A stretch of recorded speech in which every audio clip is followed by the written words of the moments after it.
根據法句譬喻經講，釋迦牟尼佛喺祇園精舍說法嘅時候，有一位大富長者，只有一個兒子，剛娶妻子，夫婦相敬如賓。有一日，妻子同丈夫到後院賞花，丈夫為咗要採摘一朵最盛放嘅花朵俾妻子，於是爬到樹梢最高處，一不留神，樹枝折斷，結果丈夫跌死咗。於是，一家上下都非常哀痛，怨天恨地，傷心哭啼不已。釋迦牟尼佛慈憫佢哋嘅遭遇，就去慰問啦。你哋唔好悲傷啦，萬物係無常，不能久存嘅，有生就有死。其實吾以佛眼觀之，喺呢個時候有三處地方，亦都係正在為佢哭泣，為佢懊惱嘅。咁長者就問啦：我呢個兒子前生做咗咩錯事，會咁早去世嘅呢？請佛陀開示啦。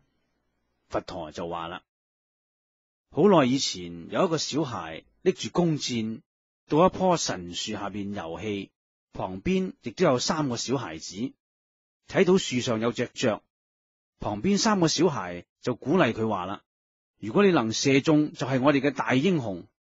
於是呢個小孩集中注意力，彎弓發箭，將小鳥射死。另外三個小孩讚嘆佢一番，然後大家離去啦。以後佢哋各人經歷無數劫嘅生死輪迴，而且經常有緣相聚，同受果報。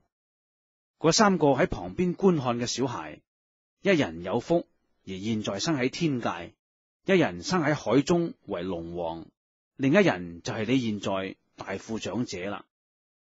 而射殺小鳥嗰個小孩，就係你今生剛死去嘅兒子。你兒子前生喺天上係天神之子，命終之後投生為你嘅兒子。佢從樹上因採摘花朵跌死之後，已經投胎到海裏邊化為龍，但係就喺生下嚟嗰一日，就俾佢以前射死小鳥所化身嘅大鵬鳥吞食咗。而家你哋三處正在為佢傷心哭泣，就係因為你哋宿世鼓勵佢射殺小鳥嘅緣故。不單止你大富長者為佢哭泣，天上嘅天神、龍王都因為喪子而哭泣嘅。呢個時候，釋迦牟尼佛以神力使長者知道佢前生嘅事。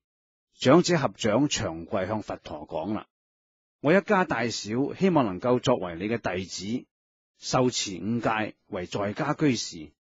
於是佛陀就為佢哋講五戒同埋世間無常之法。